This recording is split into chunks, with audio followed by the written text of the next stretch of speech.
Hoy vuelve el análisis TDS de casos y, como anticipábamos en la previa, ¿no? Una par de semanas donde tuvimos varios temas que tienen que ver con la responsabilidad escolar, daños sufridos por alumnos, pero que también en muchos casos tuvo que ver con los daños entre alumnos y analizar qué pasa adicionalmente con la responsabilidad parental, la responsabilidad de los padres y qué dice la justicia en casos como estos. Tomamos particularmente, quizás como el que más resonancia tuvo en los medios, el caso de Mar del Plata, en el colegio Don Bosco de esa ciudad, unos chicos que, haciendo un desafío de TikTok, generan una especie de bomba casera, la ponen en un tacho, un cesto metálico, justo pasa una chica de 15 años, explota en ese momento el artefacto, la chica queda prácticamente o totalmente sorda, y ahí vamos a analizar un poco primero los dos marcos legales, ¿no? El tema de las escuelas y el tema de los padres. Bueno, en el tema de la RC escolar, el texto originario del Código de Vélez Sarsfield hablaba de la responsabilidad de los directores de colegios y de los maestros artesanos, el maestro común de escuela, por el daño causado por sus alumnos o aprendices mayores de 10 años y solamente podían oponer o excusarse de responsabilidad si probando que no pudieron impedir el daño con la autoridad que la calidad les confería. Esto era la redacción 1869, nuestro código originario. Pero en el año 1997, por ley 24830, se modifica ese texto, el fenómeno y el crecimiento de la educación privada. Y entonces dice ahora el código, porque esto se sostuvo también en la redacción del nuevo Código Civil y Comercial, en el artículo 1767, los propietarios de establecimientos educativos, privados o estatales, como para que no quede duda, serán responsables por los daños causados o sufridos por sus alumnos menores cuando se hallen bajo el control de la autoridad educativa, salvo que probaren el caso fortuito. Se ha generado un sistema de responsabilidad objetiva, es decir, por riesgo, pero estrictísimo, que solo admite el caso fortuito como eximente. En otros casos, cuando hablamos de situaciones entre adultos, se puede oponer la culpa de la propia víctima o de un tercero por el cual no se debe responder. Sería el caso de un señor que le roban el auto, el ladrón con ese auto a las 3-4 cuadras atropella a alguien. Bueno, es un caso donde normalmente tenemos esto, ¿no? La culpa de un tercero por el cual no se debe responder. Pero repito que con el tema de alumnos es solamente caso fortuito o fuerza mayor. Ahora bien, ¿qué pasa con la responsabilidad de los padres? También el código prevé, artículo 1754, los padres son solidariamente responsables por los daños causados por los hijos que estén bajo su responsabilidad parental y que habitan con ellos. Entonces, no hay duda de la responsabilidad de los padres por hechos que puedan cometer los hijos en la calle. Yo acá tengo, recomendando siempre este portal gratuito, que es Diario Jurídico, donde uno puede acceder a una gran cantidad de casos. Una paliza que costó 1 millón de pesos, ese es uno de los casos que tengo. Otro que dice, los padres responden por los hijos patoteros, también un caso similar.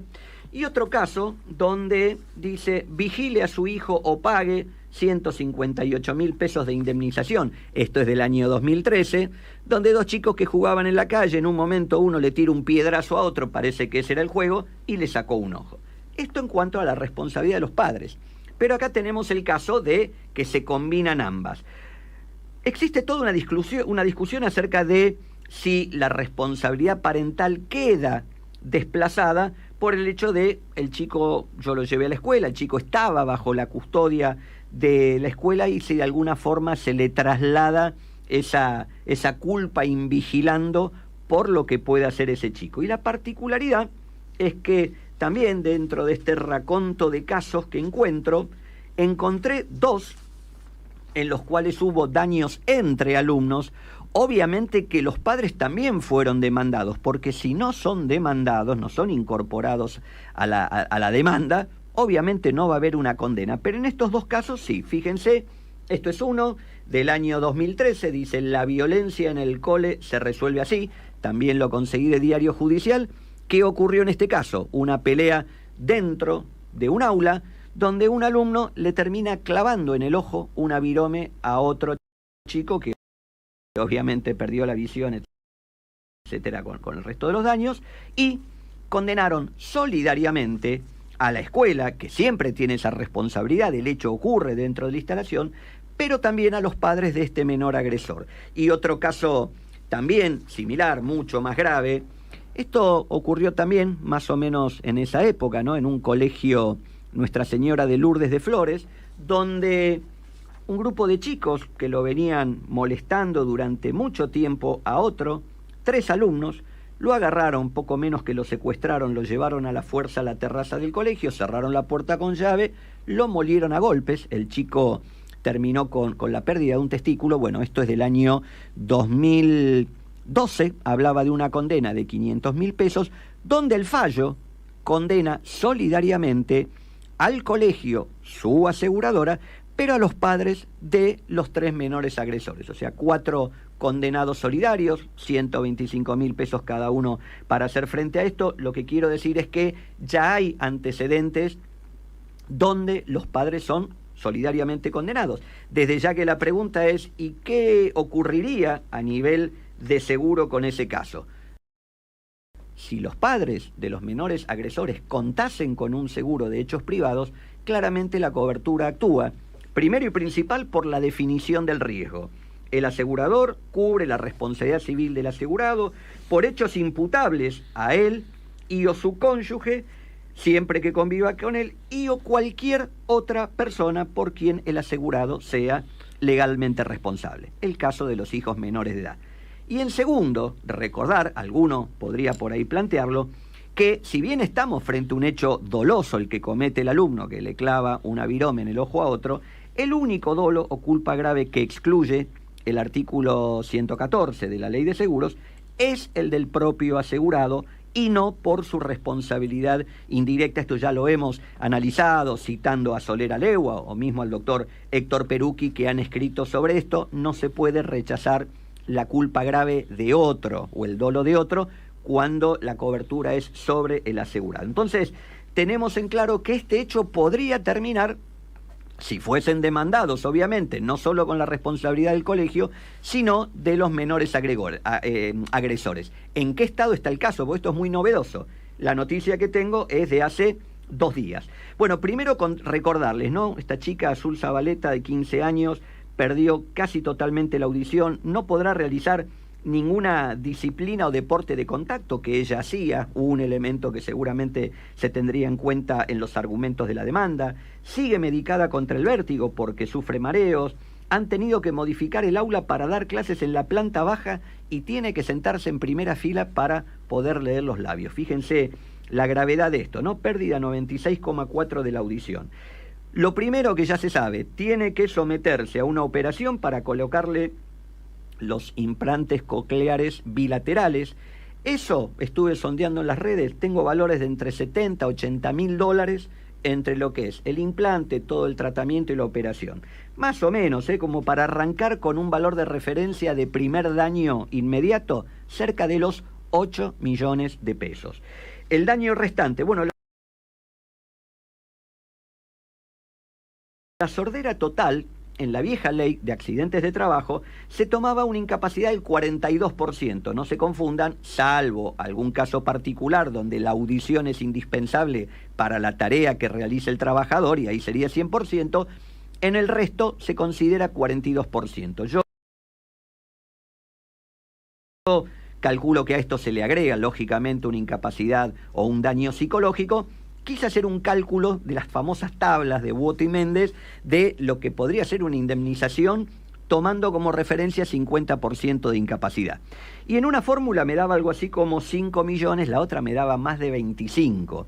Ustedes dicen, ¿y cómo usas una fórmula con una persona que no trabaja? Bueno, en casos como estos, gente que no trabaja, puede ser en un caso en RC, digo, una persona que es atropellada y que en ese momento es desempleado, pero en casos particulares de daño de alumnos, yo he visto la tendencia de los jueces a utilizar la fórmula con el salario mínimo vital y móvil. Yo este cálculo que les doy lo tomé con los 51.200 pesos del salario mínimo vital y móvil de septiembre.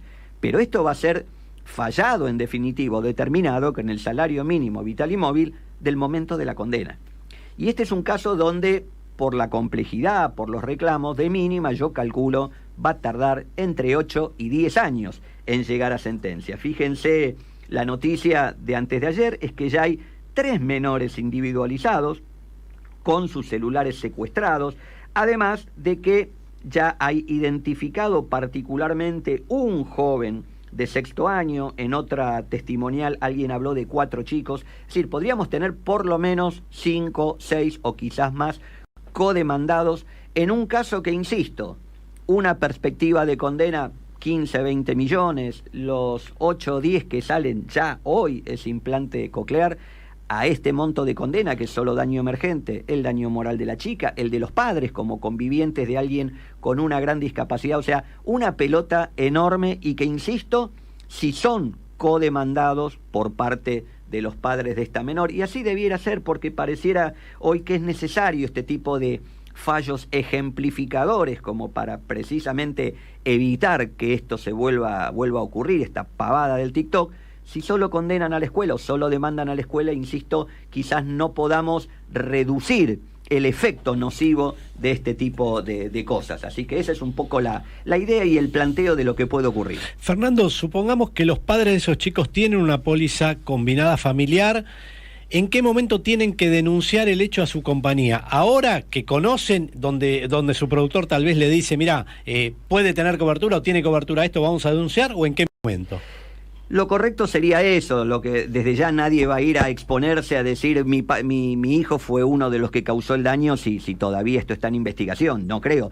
Igual tengamos en cuenta que tratándose de un hecho posterior al siniestro, la mora, la demora, el no denunciar el siniestro, etcétera, no es oponible al tercero, lo dice la ley de seguro. La compañía va finalmente a tener que responder, aunque que en su momento los padres no hayan hecho la denuncia. Así que bueno, ese fue nuestro análisis TDS de hoy.